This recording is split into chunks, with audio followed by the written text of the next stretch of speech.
Pakistan Siliguri corridor को target कर रहा है क्योंकि रिसेंटली एक बहुत ही इंपॉर्टेंट न्यूज सामने आई है। कई दशकों में पहली बार पाकिस्तान का जो आईएसआई चीफ है आसिम मलिक, आसिम मुनीर नहीं, आसिम मुनीर जैसे आपको पता होगा, पाकिस्तान का आर्मी चीफ है। वो नंबर 1 कह के पाकिस्तान में चढ़ाते हैं उसको, वो अलग आदमी है। हम यहाँ पे बात कर रहे हैं आसिम मलिक की। आईएसआई का चीफ कई दशकों में पहली बार गया है बांग्लादेश की राजधानी ढाका में और डायरेक्टली यहां पर बात करेगा बांग्लादेश की सरकार से। और बताया यह जा रहा है कि पाकिस्तान और बांग्लादेश एक इंटेलिजेंस शेयरिंग नेटवर्क बना रहे हैं जिसमें जो भी इंटेलिजेंस होगी भारत के रिगार्डिंग ना, अगेन हमको यहां पर ना, देखिए एक इंग्लिश में कहावत है, let's call a spade a spade. जो बात है वो बात बोलनी चाहिए। अगर पाकिस्तान और बांग्लादेश आपस में इंटेलिजेंस शेयरिंग करेंगे तो ऑब्वियसली वो भूटान या नेपाल के बारे में होगी नहीं, it will be about India. Bangladesh इस वक्त बहुत हॉस्टाइल हो चुका है इंडिया के अगेंस्ट। पाकिस्तान की हिस्ट्री आप सबको पता है। तो दोनों अगर इंटेलिजेंस शेयरिंग कर रहे हैं तो ऑब्वियस सी बात है, देखिए जो सिलीगुड़ी कॉरिडोर है, जो चिकन्स नेक एरिया है इंडिया का, उसके बारे में डेफिनेटली इंटेलिजेंस शेयरिंग की जाएगी। और भारत के लिए यह बहुत बड़ा एक कॉज ऑफ कंसर्न है कि आईएसआई अब डायरेक्टली इंटेलिजेंस शेयरिंग कर रहा होगा विद बांग्लादेश। और आप अगर कंट्रीज के रिलेशंस को स्टडी करेंगे ना, यूजुअली दो कंट्रीज इंटेलिजेंस शेयरिंग तब करती है जब आपस में ट्रस्ट बहुत जरा बढ़ चुका होता है। फॉर एग्जांपल मैं आपको बताऊं, भारत ने भी यूएसए के साथ जो थोड़ा बहुत इंटेलिजेंस शेयरिंग का एक नेटवर्क बना रखा है, चाहे वो कॉमकासा, बैका, लेमुआ के जो 3 एग्रीमेंट्स हैं उनके अंडर हो या फिर और जो वेरियस एग्रीमेंट्स हैं, वो तब जाके बनाया है जब दोनों कंट्रीज के बीच में काफी हद तक एक अंडरस्टैंडिंग डेवलप हो गई थी। मगर तब भी आप एक बात नोट करिएगा, भारत को आज भी 5 आइज ग्रुप में मेंबर नहीं बनाया गया है क्योंकि हाई लेवल पे इंटेलिजेंस शेयरिंग यूएस बिल्कुल जो इनके करीबी कंट्रीज हैं जैसे कि यूके, ऑस्ट्रेलिया या फिर कनाडा आप कह लीजिए, इनके साथ ही करता है। तो इंटेलिजेंस शेयरिंग इतनी जल्दी बांग्लादेश और पाकिस्तान के बीच में स्थापित हो जाना, ये एक बहुत ही बड़ा कॉज ऑफ कंसर्न है भारत के लिए। स्पेशली जब मैं कुछ साल पहले देखता हूं ना, जेन्युइनली मुझे यकीन होता नहीं है कि कितनी तेजी से सिचुएशन चेंज हो चुकी है। शेख हसीना के अंडर यही बांग्लादेश था जो यूनाइटेड नेशंस में जाकर डिमांड करता था कि जो ऑपरेशन सर्चलाइट कंडक्ट किया था पाकिस्तानी आर्मी ने इन बांग्लादेश, कई निहत्थे बांग्लादेशियों को मार दिया था, इसको प्रॉपरली एक्सेप्ट करना चाहिए वर्ल्ड कम्युनिटी को और इसको रिकॉग्नाइज करना चाहिए एज 1971 जेनोसाइड। अब यही वो बांग्लादेश है अंडर मोहम्मद यूनुस। मोहम्मद यूनुस एक ऐसे लीडर जिनको किसी ने वोट देकर नहीं चुना, कोई इलेक्टेड लीडर नहीं है ये, मगर इनके अंडर आप कह लीजिए बांग्लादेश की फॉरेन पॉलिसी को एक कंप्लीट 180 डिग्री टर्न दे दिया गया है। और अब आज के समय बांग्लादेश उसी कंट्री के साथ जिसने जेनोसाइड किया था इस कंट्री में एक इंटेलिजेंस शेयरिंग नेटवर्क बना रहा है जो ऑब्वियसली टारगेट करेगा भारत को। और अगर यहाँ पे आप ये सोच रहे हैं, वेल इंटेलिजेंस अकेले अपने आप में इतनी कोई थ्रेटनिंग चीज होती नहीं है अनलेस एक कंट्री के पास मिलिट्री हो।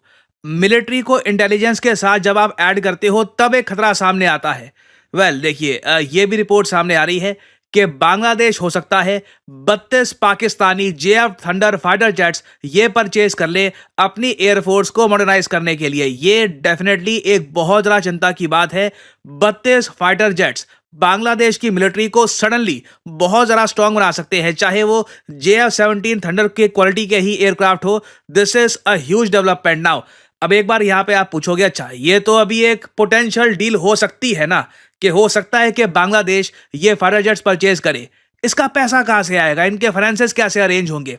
वेल इंटरेस्टिंगली रिसेंटली हमने ये देखा कि चाइना ने ये कहा है कि बांग्लादेश को जो उन्होंने लोन दे रखे हैं ना, इसको ये आगे एक्सटेंड कर देंगे। बेल्ट एंड रोड इनिशिएटिव के अंडर जो लोन बांग्लादेश ने लिए हैं चाइना से, इसकी रीपेमेंट का टाइम पहले था 20 साल, अब इसको एक्सटेंड करके कर दिया गया है 30 साल। और साथ ही साथ जो इंटरेस्ट रेट है ये ऑलरेडी काफी कम था, अब बताया जा रहा है बांग्लादेश की हैवी रिक्वेस्ट के बाद चाइना ने इसको 1% के आसपास कर दिया है।